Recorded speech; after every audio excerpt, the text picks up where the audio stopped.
Hello viewers, আসসালামু আলাইকুম। আশা করি সকলে ভালো আছেন।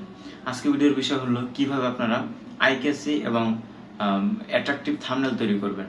বর্তমানে দেখবেন বেশিরভাগই ভাইরাল যে থাম্বনেলগুলো আছে বা ট্রেন্ডিং যে থাম্বনেলগুলো আছে এদের ভিডিওর ভিউজ অনেক বেশি। তারা ভিউজ বেশি হয় এবং এই ভিউজের মাধ্যমে যারা দেখে ভিডিওগুলো তারা কিন্তু সাবস্ক্রাইবও করতেছে। হ্যাঁ, তো আপনি কিভাবে এরকম থাম্বনেল তৈরি করবেন? ভাই, একটা ভিডিওর জন্য সবচেয়ে গুরুত্বপূর্ণ বিষয় হলো থাম্বনেল।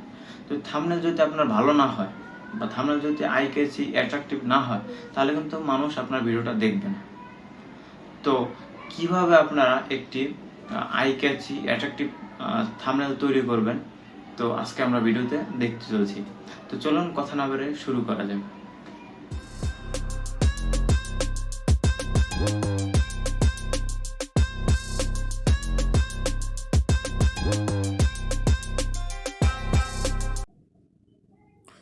তো বন্ধুরা, এখন আমরা দেখব কিভাবে ভাইরাল ট্রেন্ড যে থাম্বনেলগুলো আছে এগুলো কিভাবে আমরা তৈরি করতে পারি মোবাইলের মাধ্যমে। তো তৈরি করার জন্য আমাদের একটি অ্যাপ প্রয়োজন হবে। অ্যাপটির নাম হলো পিক্সেলab। অ্যাপটি প্লে স্টোরে পেয়ে যাবেন। আপনাদের সুবিধার্থে এই ভিডিও ডিসক্রিপশন বক্সে অ্যাপটির লিঙ্ক আমি দিয়ে দেবো। তো ফার্স্টে আমরা অ্যাপটি ওপেন করব। ওপেন করার পর এরকম ইন্টারফেস পাবেন। দেন আপনার টেক্সটটি সিলেক্ট করা থাকবে। এখান থেকে আপনার উপরে যে ডিলিট বাটন আছে, ডিলিট বাটন থেকে টেক্সটটি ডিলিট করে দেবেন। ডিলিট করে দেওয়ার পর আমরা এখন ইমেজের সাইজটি থাম্বনেল সাইজ করে নেব। তো এই জন্য ডান পাশে 3 বাটনে ক্লিক করব। ক্লিক করার পর ইমেজ সাইজ থেকে এই যে কাস্টমের ডান পাশে দেখবেন একটা বাটন আছে, বাটনে ক্লিক করে থাম্বনেল সিলেক্ট করে নেবেন। দেন ওকে। এখন আমরা নিচে দেখেন যে 5টি বার আছে। বার থেকে আমরা যে 4 নম্বর যে বারটি আছে, 4 নম্বর বারে আমরা ক্লিক করব। ক্লিক করার সাথে সাথে দেখেন ব্লু হয়ে গেছে। তো এই বারটিতে আপনি ক্লিক করবেন। ক্লিক করে কালারে ক্লিক করবেন। ক্লিক করে গ্রেডিয়েন্ট সিলেক্ট করা থাকবে। উপরে কালার সিলেক্ট করবেন। কালার সিলেক্ট করে ব্ল্যাক, দেন হলো সাইন বাটনে ক্লিক করে দেবেন। বন্ধুরা, এখন একটি টেমপ্লেট প্রয়োজন হবে। টেমপ্লেটটি আপনাদের সুবিধার্থে টেমপ্লেটের ডাউনলোড যে লিঙ্ক আছে আমি আপনাদের এই ভিডিও ডিসক্রিপশন বক্সে দিয়ে দেবো। তো আমরা টেমপ্লেটটি আমরা গ্যালারিতে আছে সেভ করা, আমার ডাউনলোড করা। এটি আমরা এখন ইনপুট করব। ইনপুট করার জন্য এই যে উপরে বাম পাশে প্লাস বাটন আছে, এখানে ক্লিক করব। ক্লিক করে ফর্ম গ্যালারি এখান থেকে এই যে গ্রিডটি আমরা ইনপুট করে নিলাম। দেন এখানে সাইন বাটন ক্লিক করব। ক্লিক করে এখন আমাদের কাজ হলো এটির কালারটা চেঞ্জ করা, নাহলে ব্ল্যাকের সাথে ব্ল্যাক মিশে যাচ্ছে।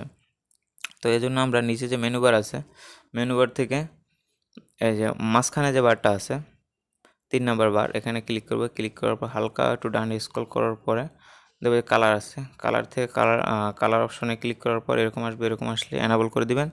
দেন এখান থেকে আমি হোয়াইট করে দিতেছি। আপনার যদি রেড লাগে তাহলে রেড আপনি রাখবেন। আমি হোয়াইট করে দিলাম। দেন সাইন বাটন ক্লিক করলাম। এখন আমরা এটা একটু বড় করে অ্যাডজাস্টমেন্ট করে নিব। আপনার যেরকম সাইজ দরকার হয় সেরকম অ্যাডজাস্টমেন্ট করে নেবেন। তো আমি অ্যাডজাস্টমেন্ট করে নিতেছি। আপনার একটু সময় লাগবে। অ্যাডজাস্টমেন্ট করে নিলাম। দেন আমরা উপরে 3 বাটন আছে, ওইখান থেকে নিচে দেখবেন যে লেয়ার বাটন আছে একটি, এই লেয়ার বাটনে ক্লিক করলাম। এরকম আসবে। এরকম আসার পর আমরা লক করে দেব। লক করে দেওয়ার পরে আমরা আবার এই যে গ্রিডের মধ্যে ক্লিক করব। লক করার পর গ্রিডের মধ্যে ক্লিক করার পর এরকম আসবে। আপনার যদি এরকম না আসে তাহলে আপনারা এই যে 3 নম্বর বাটনটা আছে ক্লিক করবেন। ক্লিক করার পর এই যে শেপ যে মেনুটা টুলসটা আছে এটা আসবে। শেপ টুলসের পাশেই একটি টুলস আছে, এখানে ক্লিক করবেন। ক্লিক করার পর এরকম আসবে।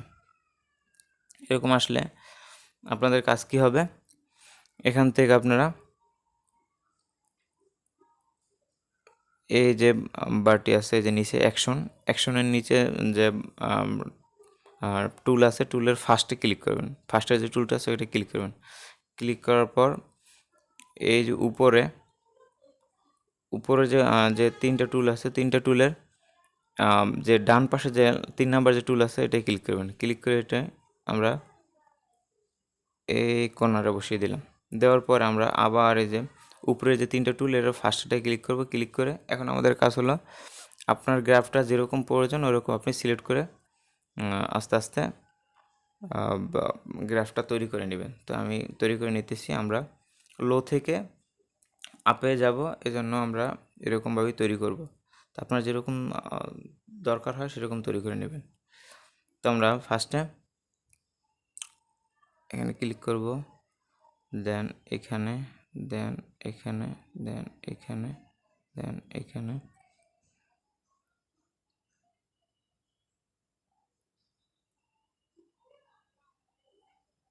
দেন এখানে আমরা একবারে নিচে ক্লিক করব, একবারে নিচে ক্লিক করার পরে দেন এখান থেকে আমরা এই যে বাম পাশে যে বাটন আছে এখানে ক্লিক করব, ফার্স্টে যে বাটনটা ছিল এখানে ক্লিক করব, একটি ক্লিক করে আমরা এটিকে জোড়া দিয়ে নিলাম। তো ক্লিক করলাম। এখন আমাদের কাজ হলো এই যে দেখেন এই জায়গায় অপশন আছে, নিচে একবার নিচে স্ক্রল করবেন, দেখবেন এই জায়গায় আপনার কালার আছে, আপনার যে কালার প্রয়োজন হবে সেই কালার আপনারা দিয়ে নেবেন। তো আমি এখানে সবুজ কালার দিয়ে দিতেছি।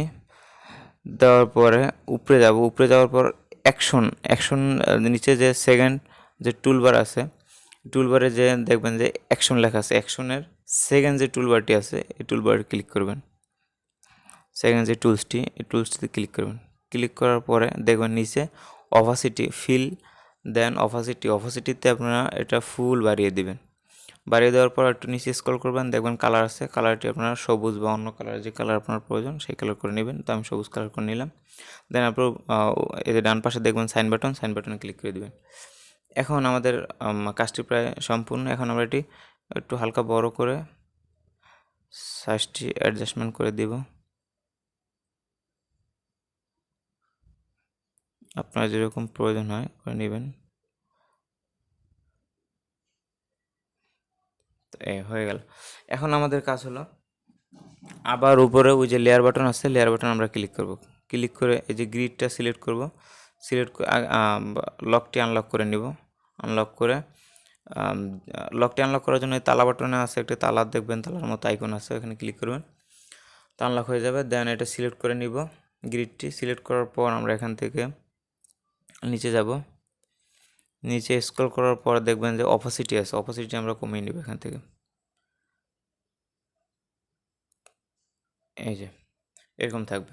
দেন আমরা সাইন বাটনে ক্লিক করে দেব।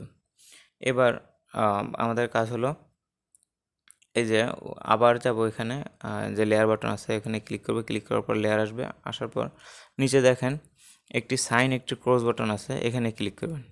ক্লিক করার পর দুইটা সিলেক্ট করে দেবেন, এক দুই, দুটোটা সিলেক্ট করার পরে দেন আমাদের কাজ হলো নিচে দেখেন ডিলিট বাটন, তারপর একটা আইকন আছে, এই জায়গায় যে 3 নাম্বার যে আইকনটি আছে এখানে আমরা ক্লিক করব। ক্লিক করার পর এরকম একটা অপশন আসবে, কনফার্মেশন চাবে, তো আপনি এখানে ওকে করে দিবেন। দেন হলো আপনাদের এটা হলো একটা হয়ে গেল, দুইটা যে একটা টেমপ্লেট আর একটা হলো আমরা তৈরি করলাম গ্রাফ, দুইটা এখন এক হয়ে গেল। তো এখন আমাদের প্রায় কাজ সম্পূর্ণ। এখন আমরা এখান থেকে এই যে উপরে সেভ বাটন আছে এখান থেকে আমরা সেভ অ্যাজ ইমেজ দিয়ে আমরা সেভ করে নিতে পারি, সেভ করে নিয়ে আমরা থাম্বনেল হিসেবে ব্যবহার করতে পারবো। এখন আপনাদের টেক্সট যেরকম মনে হয় আপনাদের যা যা দরকার থাম্বনেলের জন্য আপনারা লিখে নিতে পারেন। তো এভাবে আপনি ভাইরাল যে থাম্বনেলগুলো আছে সেটা তৈরি করতে পারেন। তো আজকের ভিডিও এই পর্যন্ত। আমার ভিডিও দ্বারা যদি আপনারা উপকৃত হয়ে থাকেন অবশ্যই আমার চ্যানেলটি সাবস্ক্রাইব করবেন এবং পাশে থাকবেন। আল্লাহ হাফেজ।